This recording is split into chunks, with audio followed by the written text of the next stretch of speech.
દોસ્તો મારી ગુજ્જુની મોજ ચેનલમાં આપનું સ્વાગત છે। આજના વિડીયોમાં આપણે વાત કરવાના છે પૂનમ ભાભીના બર્થડે સેલિબ્રેશન વિશે અને ઘરના બધા લોકોએ પૂનમ ભાભીને શું ગિફ્ટ આપી, સંજયભાઈ શું ગિફ્ટ લાવ્યા, પૂનમ ભાભીને ગમી કે નહીં, તે બધા જ પ્રશ્નોના જવાબ તમને મળશે મારા આ વિડીયોમાં। તો લાસ્ટ સુધી વિડીયોમાં જોજો। બદામ અને કાજુવાળી તો કેક લાવ્યા છે, સંજયભાઈ બહુ ખુશ છે અને હવે ચાલુ થશે કેક કટિંગ।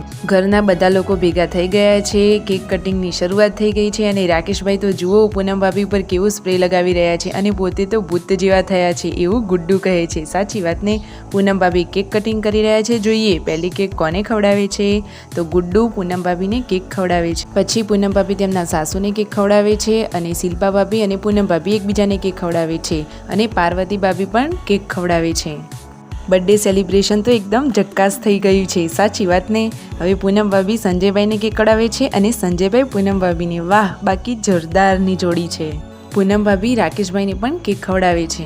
દોસ્તો ચાલો હવે વધારે રાહ ન જોતા જોઈએ કે કોને શું ગિફ્ટ આપી। જેન્સુ તેમના મમ્મીને ગિફ્ટ આપે છે। તેની ગિફ્ટનું અનબોક્સિંગ કરતાં જાણવા મળ્યું કે તેમાં સાડી હતી, ખૂબ સરસ મજાની સાડી છે। હવે ગુડ્ડુ ગિફ્ટ આપે છે પાર્વતી ભાભી અને રંજીતભાઈ તરફથી। તો તેમની ગિફ્ટમાં છે સરસ મજાનું બંગડી બોક્સ, કેટલું સરસ છે। હવે તેમને વીયુ ગિફ્ટ આપે છે। આ ગિફ્ટ સ્પેશિયલ છે, તેનું અનબોક્સિંગ આપણે લાસ્ટમાં કરશું। તેમના પપ્પાજી તેમને પૈસા આપે છે અને તેમને ઘણા બધા આશીર્વાદ આપે છે, સુખી થાવ એવા। સંજયભાઈ પૂનમ ભાભી માટે કેટલી ગિફ્ટો લાવ્યા છે, એ તો 3 ગિફ્ટો લાવ્યા છે। પહેલી ગિફ્ટ આ છે, બીજી ગિફ્ટ તમને પાછળથી કહીશ। તો પહેલી ગિફ્ટનું અનબોક્સિંગ કરતાં તેમાંથી સરસ મજાની સાડી નીકળી। અરે વાહ, પૂનમ ભાભીને તો ઘણી બધી સાડીઓ થઈ ગઈ। હવે આ છે એમની બીજી ગિફ્ટ, તેનું પણ અનબોક્સિંગ કરતાં તેમાંથી પણ મસ્ત ગ્રીન કલરની સાડી આવી। પૂનમ ભાભીને તો હવે સાડીની ખરીદી કરવાની જરૂર જ નથી। હવે શિલ્પા ભાભી તેમને ગિફ્ટ આપે છે। શિલ્પા ભાભીની ગિફ્ટનું અનબોક્સિંગ કરતાં તેમાંથી પણ મસ્ત યલો કલરની સાડી આવી છે અને પછી રાકેશભાઈ તેમને ગિફ્ટ આપે છે। તો રાકેશભાઈની ગિફ્ટનું અનબોક્સિંગ કરતાં શું નીકળ્યું? અરે આ શું જોવા મળે છે? ફરીથી બીજી સાડી? વાહ વાહ, ક્યાં બાત હે।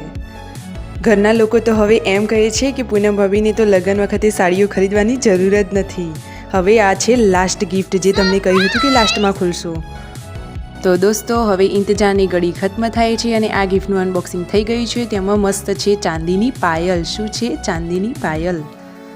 સંજયભાઈ પૂનમ ભાભી માટે સરસ મજાની પાયલ લાવ્યા છે। પૂનમ ભાભીની સ્માઇલ તો જુઓ, તે તો બહુ જ ખુશ થઈ ગયા છે અને ઘરના લોકોને પણ આ પાયલ બહુ જ ગમી। તો હવે સંજયભાઈ પૂનમ ભાભીને તેમના હાથેથી જ પાયલ પહેરાવશે અને પાયલ પહેરાવતા પૂનમ ભાભી તો ગીત પણ ગાવા લાગ્યા કે મેને પાયલ હે ખનકાઈ। અરે વાહ, પૂનમ ભાભીના પગમાં તો આ પાયલ એકદમ જોરદાર લાગે છે, સરસ લાગે છે તેમને આ પાયલ। શિલ્પા ભાભી જે સાડી લાવ્યા હતા એ છે અને એક સંજયભાઈ લાવ્યા હતા તે સાડી છે। તમને કેવી લાગી સાડીઓ? મારી ચેનલ ગમતી હોય તો સબસ્ક્રાઈબ કરવાનું ભૂલતા નહીં।